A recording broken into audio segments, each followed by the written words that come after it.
Today, technology is an integral part of the sports landscape. In fact, it's become so ingrained in American sports that data and algorithms are part of pretty much every broadcast and in every locker room. Technology is now used to predict win probability, analyze launch angles of home runs, and track shot charts of NBA superstars. But technology isn't just used to build a better viewing experience. It is also being dropped into the hands of coaches to do things like perfect a runner's stride and track every moment from the beginning of a sprint to the final lunge across the finish line to reveal surprising information. We pull out things like velocity, acceleration, when they hit their top speed, and then we look at that across the whole 100-meter stretch. For example, when an athlete hits her top speed. Or we can see something that's really, really fascinating, which is true for every 100-meter sprinter. They hit their top speed, and then they start to decelerate, and every athlete does it. Even when you look at Usain Bolt, you see his races and he looks like he's pulling away. You think that he's like kicking it up to another gear. He's actually not. He's actually slowing down, just not as much as his competitors. You can't see until you look at the data. That's just one of the fascinating data points that Jonathan Lee, the Director of Sports Performance Technology for the Olympic Technology Group at Intel, has at his fingertips. And on this episode of IT Visionaries, he offered up details about how his department and Intel are working together to enhance 3D tracking technology ahead of the 2021 Olympic Games in Tokyo, so that athletes and coaches can benefit from Intel's technology. Jonathan explains how Intel's leveraging everyday cameras to track and monitor athlete performance, and he also dishes on how this technology is being used to enhance the health and well-being of some of the best athletes on the planet.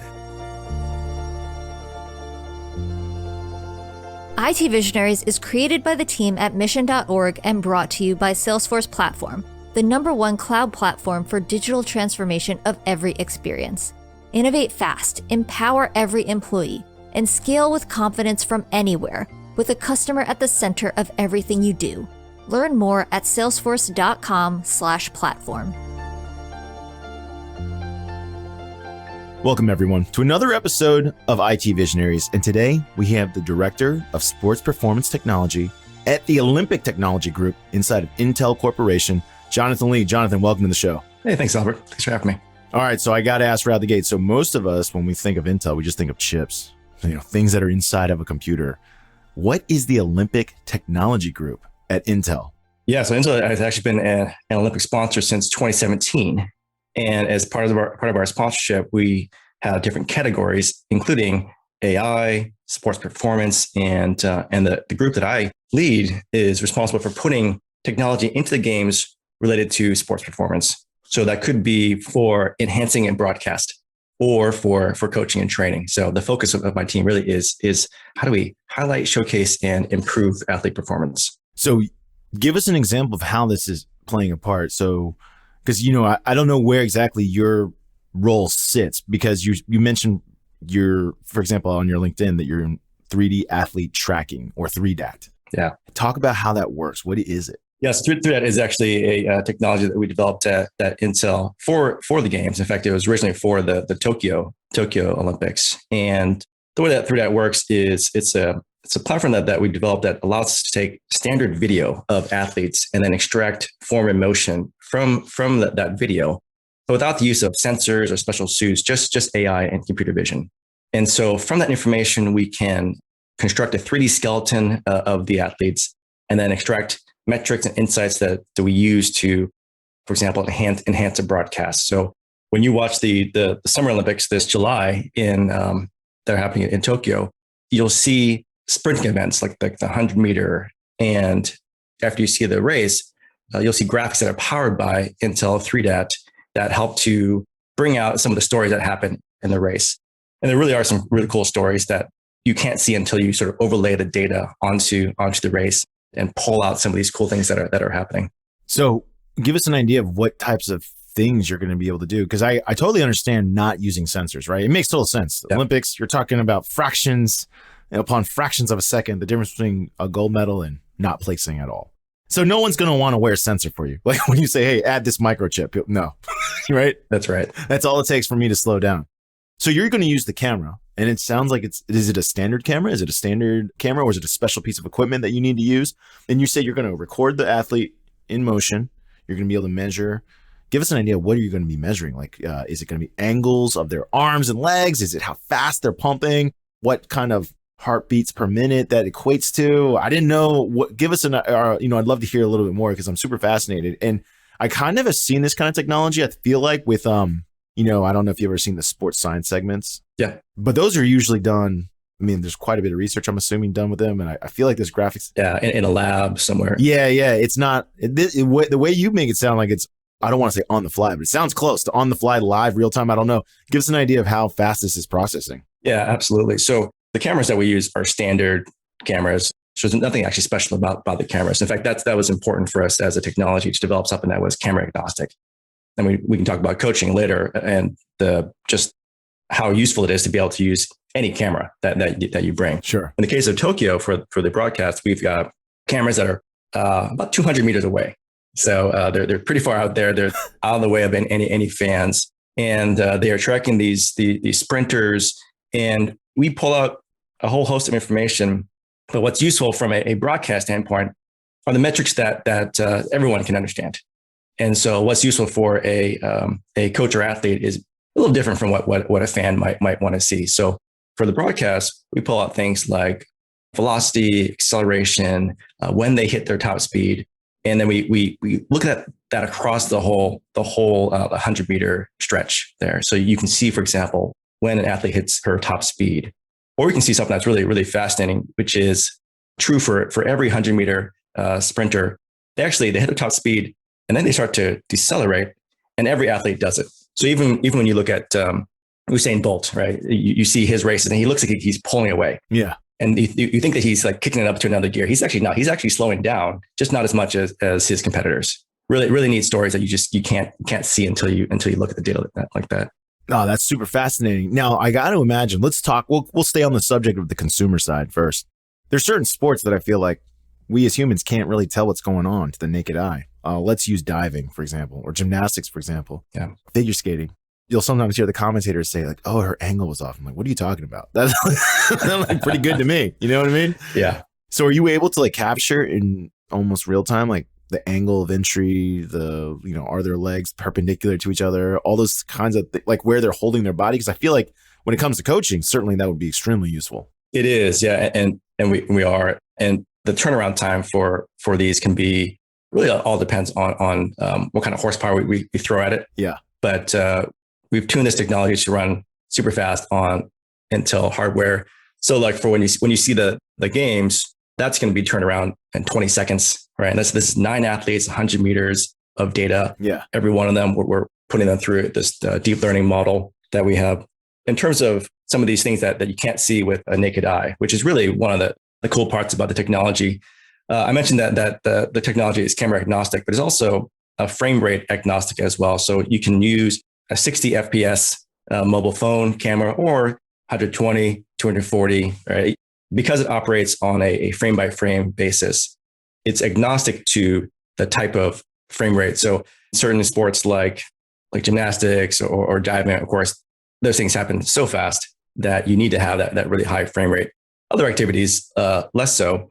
And so being able to pull out something that happens in the few milliseconds, right? Super important for these athletes. I'd love to hear, how did you get involved in this? Because this isn't something, I mean, maybe I'm aging myself, but this didn't seem really like an option when I was in school. It wasn't an option when I was in school either. So. Yeah. Yeah. It's a really cool space, to be honest. I mean, when I was in school, I wanted to be a doctor, and I was in a life science path, and I volunteered at the hospital, and then realized that like I can't stomach when seeing people in pain. So I said, well, maybe being a physician isn't the right path for me. So then ended up moving into medical devices and worked on transdermal devices. So devices that actually worn on skin. That the first devices I worked on were continuous glucose monitors. So the idea of giving diabetics so much more information and data about their blood glucose levels than they ever had before. And so from there, I transitioned into the wearables space, and I worked on one of the first wearables to give continuous heart rate from the wrist. And the same problem existed, which is, you have all this data, but what do you do with it? Right. Right. And so we developed things like sleep detection and improved like calorie and energy expenditure algorithms, but still there's more. And so that's how I got into this space where the thread of my career has been algorithms and AI. How do you capture data and then distill and provide that data to the end user in a way that is useful, provides some sort of insights? And so that's kind of how I ended up here, which is, when we were thinking about things to do for Tokyo, we thought, what are some of the coolest new technologies that we can use to provide information that hasn't existed before? So I got to ask, like, is this division of Intel or this specific application, is this more to market Intel's capabilities of, real sensor compute, or does like the Olympic Technology Group, do you guys is this like investing in building technologies that other businesses are investing in as well? Because I can certainly see the utility of this in many applications beyond sports performance. Obviously, physical therapy, it might be useful. I have no idea, behavioral occupational therapy. There's certainly different things where people are always trying to help people, whether it's, simply as your sitting posture, how long you've been sitting. There's probably tons of different things. Checking and making sure, I can imagine, like we obviously know like warehouse workers, people that are working manual labor jobs, like having sensors to help them say like, hey, you're like stooping much. I don't know, like what are some of the use case applications, or is this whole group centered on building these technologies to kind of showcase the power of Intel, and then it sort of more of serves as a marketing function, or is it actually a product services function where people are investing and buying these services? Yeah, that's a great question. And it's a bit of both, actually. I think that the broader Olympic Technology Group, we put technology into the games in a bunch of different ways. For my team, focused on sports performance, when we started developing 3DAT for Tokyo, and then we started working with coaches and athletes to both help to collect some data to train our AI models, and then also start to work with these athletes. The feedback was so positive. We heard from like 2 or 3 different coaches that said this is the holy grail of coaching. So when you get that kind of feedback, you think, okay, maybe we're onto something too. And just as you said, Albert, once people start to hear about this technology, they think, oh, my industry or my use case could use that too. And so it became almost a no-brainer that, okay, we do have something really cool here that we should use and make available to other developers, to partners and companies that want to build applications on top of 3DAT. And so that's actually the next stage here for 3DAT, which is let's make this available to others. Because you're right, there's applications we see in, of course, the sports science space, but also home fitness. Oh yeah, I didn't even think about that. Home fitness. There's more people than ever doing workouts at home. It would make total sense if I'm in front of my mirror device or whatever, and I'm doing a movement that I've never done before, for it to be able to say like, hey, your angle is off, you need to lower your butt, like whatever the critique needs to be. Absolutely. Yeah. And then we just talked about healthcare as well. But yeah, especially on the home fitness space, you hit it on the head, which is we're all working out at home here, or even when we go back to hopefully normal life soon, I'm glad that people are working out more at home. Yeah. And hope that keeps going on. And as you said, there's devices out there that help us to work out at home. And many of them do have cameras on them. Many of them do have a need for things like form assessment or correction, or some way to track the person working out in a way that's going to help benefit their training. And I think one of the cool things about 3DAT for that application is we actually, as part of our pipeline, have a way to extract or infer 3D information from a 2D video. So we talked about having multiple cameras and being able to look at 3D form there.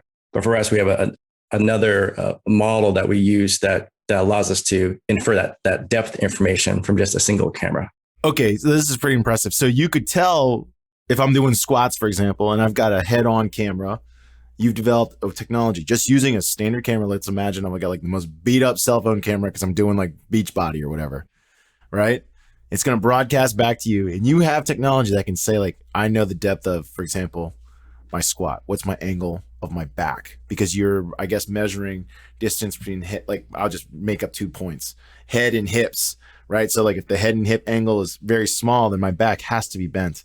or so on. I can't imagine what other, because if you're not seeing a full 3D picture, how do you know if my back's straight or not? Like you saying you guys have modeled this out. Yeah, it's really neat. And again, it's really the power of AI here and being able to first start with true 3D data, but then use that data to train a 2D model or a single video model to be able to extract that 3D information. And you described it absolutely correctly too. I mean, it's being able to look at things like the depth of your squat, but not just from the front angle, but inferring it from 360.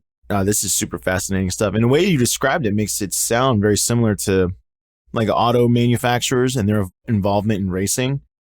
You know, why build a Formula One car? It costs like $1 billion to run each year, but the reality is a lot of the technology that's developed on those teams does make it to consumer vehicles. Absolutely. And Mercedes, you know, the adage in racing is win on Sunday, sell on Monday. And I guess it's a similar concept for what you guys are doing is as you develop these technologies, it's not clear what their use case is, but then you'll soon find that the use case is actually quite useful for many industries. It really is. I mean, you look at some of the things that we've done with, say, elite sprinters, or even for the broadcast for the Olympics coming up. That's the same technology that's going to be used for any of these other applications as well. And so a lot of innovation happens at those extremes, if you will, just as you described, right? So it's the race car, it's NASA, it's elite athletes, right? You develop for those which are very challenging types of use cases. Like giving feedback to and detecting small differences for elite athletes is much harder than it is for us. Yeah. Right. And I know you work out and I know that you're active.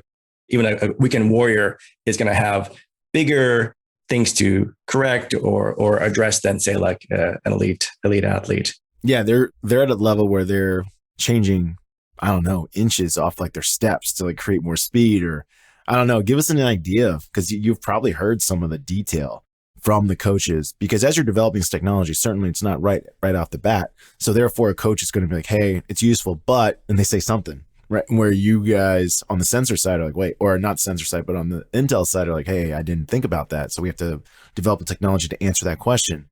What are some of these, yeah, that's nice, buts that you've gotten from coaches to show like the level of, I guess, exactness that they need to see and understand to further improve an elite athlete's performance? Yeah, it's interesting when you go across different sports, how you look at something like jumpers, so track and field athletes. Jumpers, so like high jump, long jump, triple jump.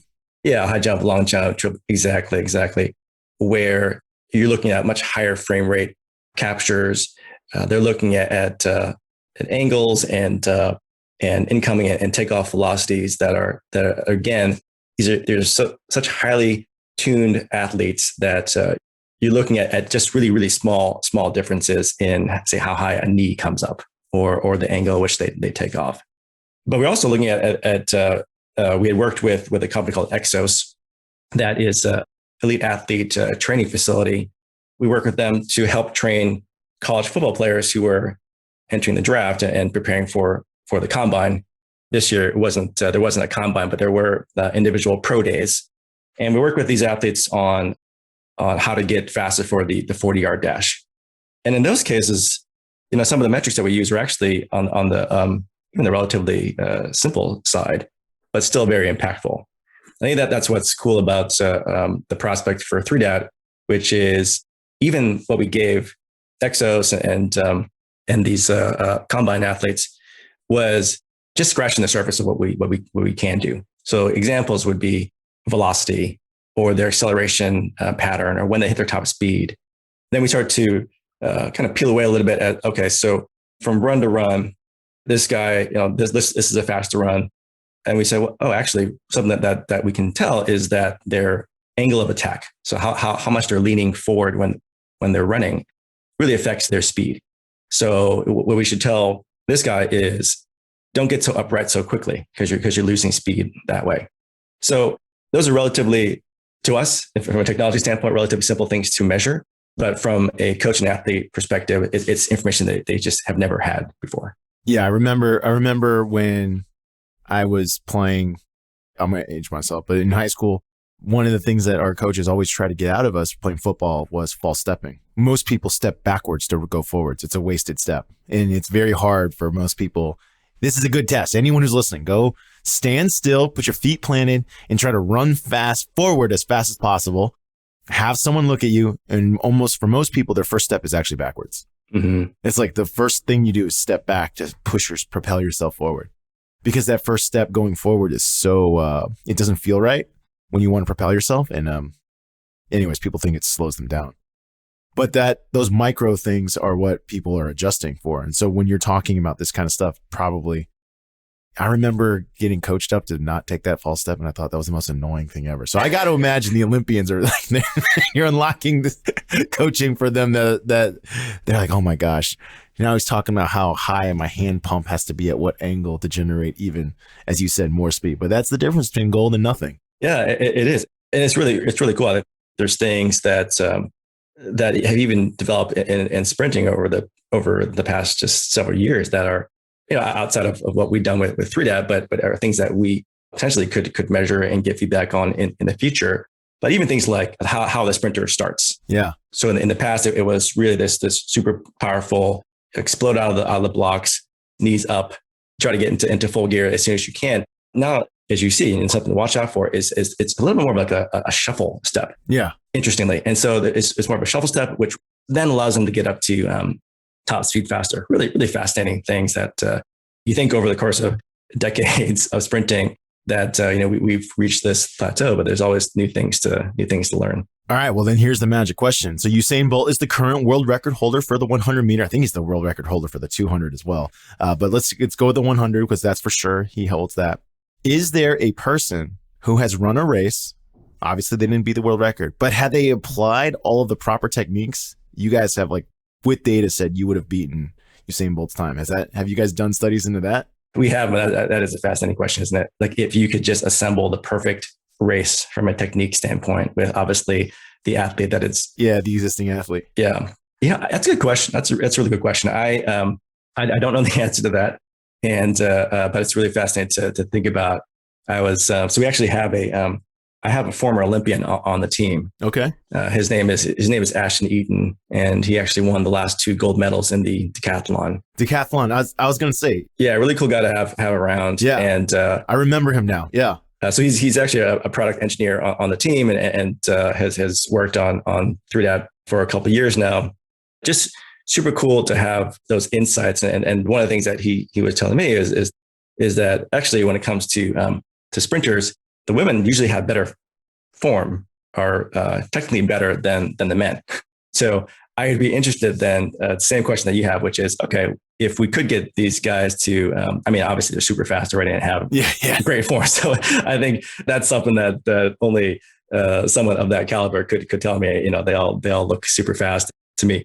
But if you could get that form to be that much better, could you shave off that extra 0.2 seconds now, I think, to beat Usain Bolt? Yeah, it's mind-boggling to think that maybe, it's a weird thing, because you're like, okay, Usain Bolt is the best, greatest athlete of all time, sprinter of all time.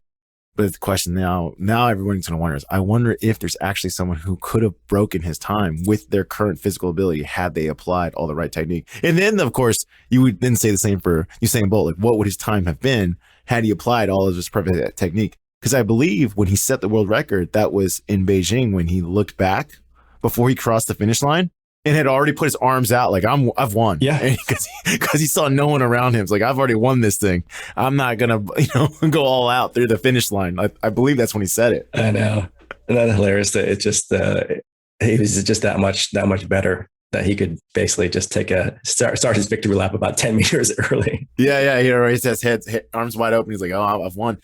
The other question I have is, because this is in big business and we see it now more so than ever, is in Major League Sports. Analytics is becoming more and more of a part of the business, right? They're using, they used to use just videographers to track every motion and movement of a person, to measure, player efficiency ratings and all these variables that I don't even want to think about. Is visual tracking, I don't know how would you describe your discipline? Would you call it visual tracking? How do you guys describe it? I think visual tracking is good, and just athlete tracking is typically what we say. is athlete tracking going to get to the point where it gets into team sports? So like, for example, one of the things that, let's use football teams regularly do is they document what plays you run by down in situation. So they have like on their play cards, like, hey, Jonathan is, let's say the opposing coach, he's going to run a 33 power. It's 3rd and 3. He'll likes 33 power on 3rd and 3. He's a 28% chance of calling this play. And like you line up in formation, I could instantly, if I had this technology available to me, like you said, maybe I don't need 20 seconds. Maybe I can relay it to me right back. It's like, hey, these are the odds of play by formation and personnel. Just like it just spits it out. Like, is team sports going to get to that level? I feel like football, it could potentially, because there's actually an opportunity to look at something and then make a signal in like, hey, I want to counter that. Whereas, soccer or, basketball is more fluid. Hockey's more fluid of a game. It's harder to call plays in, but like football for sure. But I know that all the sports are using some type of tracking and analytics to measure player efficiencies. Is that where this technology is going? Because I have no idea how they're doing it today. I think they're doing it today by simply rewatching plays over and over again and having people document this. So it would go to be super beneficial if I had the game on a DVD, load it to 3DAT and just be like, yo, spit this data back out at me. Yeah, absolutely. There's a number of ways that this benefits team sports. So what you just described, so tracking players on the field, looking at that from a strategy standpoint, right? Using AI to analyze what coaches or teams' preferences could be. That's a super interesting use case. I think a big focus right now is player safety and health. And this is actually something that we're starting to explore as well. Obviously, with the NFL, the biggest concerns are concussions. Yeah. And across all sports, soft tissue injuries are the things that can really derail a team's season, right? And that's true in every sport. So are the things that we can do to help to either baseline or monitor athletes for soft tissue injuries, either in a practice scenario or in games, and help with rehab as well. And that's actually a really exciting area for me, because to me, that's really what 3DAT was built for. We talked earlier about just bringing data and insights to athletes and to consumers. And I think this is where we're at with 3DAT, which is we built a great tool. And I'm not satisfied with just creating a great tool. It's got to be useful for athletes. Yeah. And we know intuitively that you can work with the coaches and work with the trainers to understand, what is it that you're looking for? Because we can augment what you're doing with this technology. And so they're looking for things like, for example, asymmetries. Right. So if you run, is one stride longer than the other? Or if I look at you over time and look at you run over time, does your stride length change? Right. And so that can be predictive of. Yeah, mine gets shorter because I get tired very fast. I'll tell you that. Yeah, exactly. Yeah, it's you definitely kind of feel yourself when you're first going and all that pep in your step.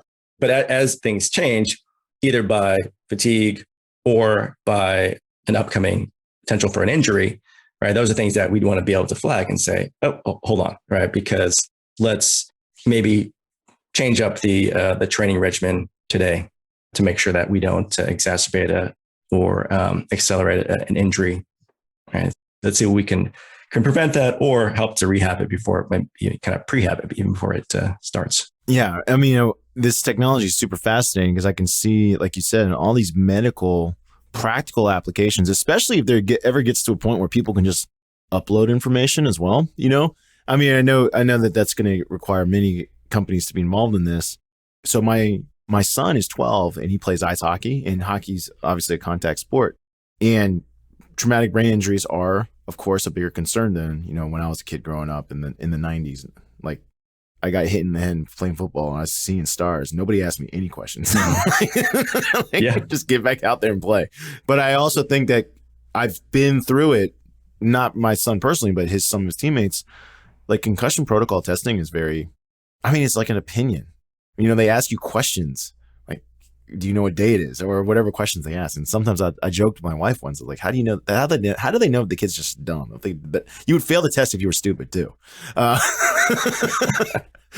But having the ability to upload video footage, whatever, and I'm not saying we have the answer yet, but if there ever was an answer, like, hey, at this angle, at this speed, the probabilities for concussion go up by whatever percentage. I mean, could greatly help diagnose something that right now diagnosing a concussion is like, it's like almost self-administered. It's crazy.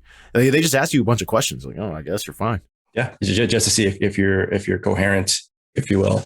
And yeah, absolutely. I think that one of the things that Ashton likes to talk about, because he obviously comes from a professional sports background, is the cool thing about 3DAT is that you're putting numbers and you're putting actual data to how you feel. Mm-hmm. And it's just not something that athletes have had in the past. And so that's not just from a performance side, but also and potentially from an injury side as well. So it's exactly what you just described, which is, I think that there's, this is something that we would hopefully help to enable. It's not something that we've looked into ourselves, but can you put numbers, something more quantitative to a concussion protocol? Yeah. So it's not just about how are you doing, how are you feeling? Yeah. Do you feel dizzy? Right. I mean, I'm pretty sure a lot of players, because you've probably seen an NFL game where the guy clearly looks like he's not there. Yeah. But I feel like they know how to pass the test. Like, it's a test. It's a test of questions. Like, they can pass it. Right. It's like, can you play? Yes. Exactly. Yeah. How do we get to that point where we can have that be something that's available to players and coaches? Well, there's got to be, of course, a business behind it. And I think there is a business behind player health and safety. Yeah. And I think that's, again, one of the things that we want to do as Intel, as sports performance team, which is, how do we make 3DAT available to multiple developers, teams, leagues, customers, right? Because we can't do it all as Intel, but we have is something really cool that like other companies or other partners, they may not want to spend the time or have the ability to develop out the skeletal tracking technologies. Yeah. But we have it, and we'd love to be able to work with a whole host of partners to be able to put this into their products. No, Jonathan, I appreciate you joining us today and sharing some of the stuff you're doing at Intel.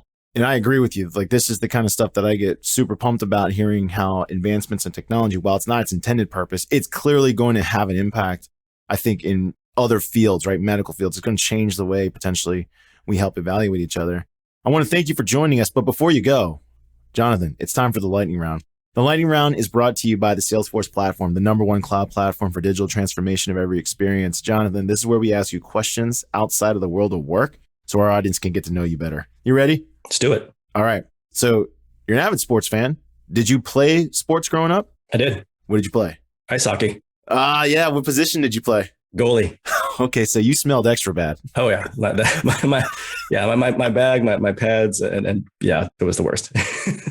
Where did you grow up? So originally from Chicago, but moved out to California, to the Bay Area. So then I started playing a mix of ice and roller hockey. How old were you when you first moved to the Bay Area? 7. Oh, okay. So you spent most of your young childhood, teenage years all in California. Yeah, that's correct. Cool. We looked you up on LinkedIn and we see that you went to UCLA and Oxford. Which campus was more beautiful?